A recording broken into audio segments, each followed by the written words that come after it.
and as somebody who has been a cabinet minister, I thought that the executive branch of government was going to take advantage of an absolute opportunity available to them, ask Parliament to have a bipartisan inquiry on what had happened, so that then they can follow and provide even an opportunity through which expression and discussion would happen on the challenges of Gen Z and what was happening in the country. Now, we haven't seen that rigorous use of the institution of Parliament for the good of the country, where, for example, investigations like those would happen. And both parties in government and parties in the opposition would sit and deal with those kinds of issues. When children burn to ashes in a school here, 21 of them, you expect a complete and thorough bipartisan investigation by Parliament. None of us here, I don't know whether there's anybody even in this room, who knows how many graves are in Shakahola and how many people died there. No thorough bipartisan parliamentary investigation. This is why there is now a big debate on the actuality of representation for legislative institutions. Who do they actually represent in the long run? Your Excellency, Honorable Stephen Kalonzo Musyoka, Your Excellency, Honorable Rigathi Gachagua, my brother and my friend Eugene Wamalwa, Mr. Speaker, and all of you wonderful people present here today. For clarity, the Honorable David Murathe, who was being talked about, is my colleague member of Jubilee, the Vice Chairman of Jubilee. Kembi Gitura is also here, and Torome and Wanja Maina. These are now recently, for the business of this red shirt I'm wearing, some of my compatriots. And thank you all of you for being here. Because we are not going to make long speeches, I want to start first of all by congratulating Honorable Muturi for doing this book. In the 90s, I'm actually looking forward to reading it. In the 90s, in the mid-90s, I served on a small committee with Professor Henry Ndangasi and the others in designing at the graduate school at the University of Nairobi a course that we called the African Autobiography. Because for those of you who may be students of literature and linguistics, the autobiographic genre became new to Africa, probably late 60s and early 70s, because autobiography was mainly a predominant genre for Westerners in terms of writing.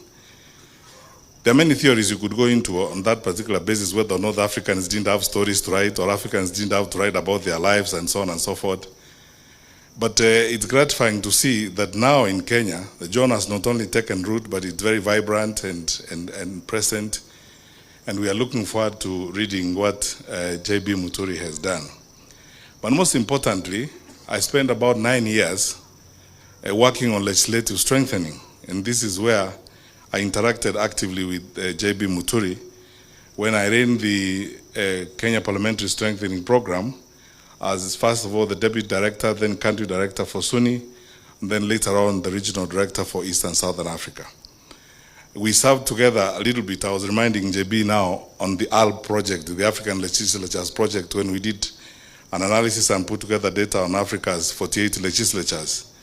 What makes parliaments work, what makes parliaments tick, the characters and the types of parliaments and so on. JB has always been a very resourceful person. In fact, I could be forgiven to say that on the African continent, when you look at experiential exposure and education on legislative work and institutional development in legislation, JB could be one of the about 5 or 10 who have built that body of knowledge and experience in legislative practice that you could actually consult, very much like the big speakers we consult from the Commonwealth Parliament, like the Lok Sabha in India and Australia and so on. I remember many things. I was asking Eugene what I should reveal and what I shouldn't reveal. Then Eugene kept reminding me some of those are too sensitive to reveal. But I remember how we had a lot of discussions with JB the first time we started implementing the new constitution on how the president should behave when he goes to parliament. Because the big debate exists whether or not when the president enters parliament, he should actually sit down in parliament. because the president is not a member of parliament.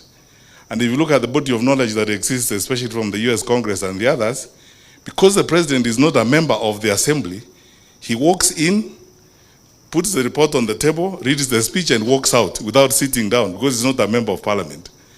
Then we had a long evening with JB Muturi. And I was very fascinated by the authoritative basis on which he made his decisions. He pulled out all manner of authorities and so on.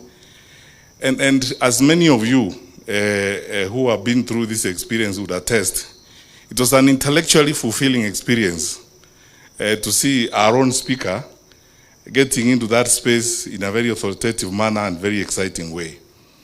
So here is my request to you, or my ask, JB. I'm going to, I've not read your book, so I'm going to read it now. And I hope you have delved into those issues like the ones I've said. When we have a presidential system of government in Kenya, the symbolism of whether or not the president should actually sit in parliament, whether it's a State of the Union or State of the Nation address. There are small nuances that a lot of people spend time writing on. If you look at the body of knowledge on legislative work across the world, there are small nuances that people dwell on, which are critical in terms of the formation of government and the character of government and how it moves forward. I ask you, therefore, to, beyond the autobiographical work that you have done, I would like to request you, Mr. Speaker, to now also help contribute to the intellectual body of knowledge on parliaments and what parliaments are supposed to do. Because you see, for those of you, my colleagues like Naituli, Kawanja, who are in the room and so on, recently, there's been a big argument in the academy on the actuality of representation for parliaments. Who do parliaments actually represent? Because this started from the theory of no taxation without representation. So you have these institutions, big bodies that gobble resources. They do a fantastic job, but who do they actually represent? When they enact, for example, a cybercrime law, like the one that was enacted, which you can see clearly, it's diametrically at variance with the existing mood in the country and the democratic context in which we are operating. Where does representation begin and where does it end? And then finally, the history of our parliament has not been very well studied and documented. I argue all the time, and all of you wonderful people here will relate to this, that this parliament that is in office now, and the honorable members of parliament who are here, please allow me to be very sincere. This is the first time parliament has not acted and actually invoked its absolute institutional mandate, which is bipartisan representation to deal with issues of the day. Because we have seen in previous parliaments, many of you who are here, Mheshimiwa Murathe, Mheshimiwa Kembe Gitura, and the others who were in parliament in the past, when there was a crisis in the country, and in fact, this is the contribution of parliament to the management of the country. Parliament usually closes ranks, they forget about parties, they come together and now do a parliamentary inquiry on an issue. When the Gen Z demonstrations happened in 2024, and what happened in parliament happened, quite frankly, from a government point of view, and as somebody who has been a cabinet minister, I thought that the executive branch of government was going to take advantage of an absolute opportunity available to them, ask parliament to have a bipartisan inquiry on what had happened, so that then they can follow and provide even an opportunity through which expression and discussion would happen on the challenges of Gen Z and what was happening in the country. Now, we haven't seen that rigorous use of the institution of parliament for the good of the country, where, for example, investigations like those would happen. And both parties in government and parties in the opposition would sit and deal with those kinds of issues.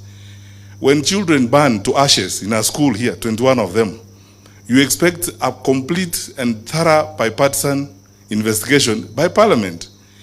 None of us here, I don't know whether there's anybody even in this room, who knows how many graves are in Shakahola and how many people died there. No thorough bipartisan parliamentary investigation. This is why there is now a big debate on the actuality of representation for legislative institutions. Who do they actually represent in the long run? Are they acting in the good of the people, or are they acting in the good of the political environment of the day? But anyway, such is life. Thank you so much, my brothers. And JB, you have done all of us proud. Continue to do what you are doing. But I would like to, because you have now shown us the way, please, I know you have a lot to offer. You have much more to offer than this book. So I encourage you, Godspeed, as you give us the next phase of this, and may God bless you.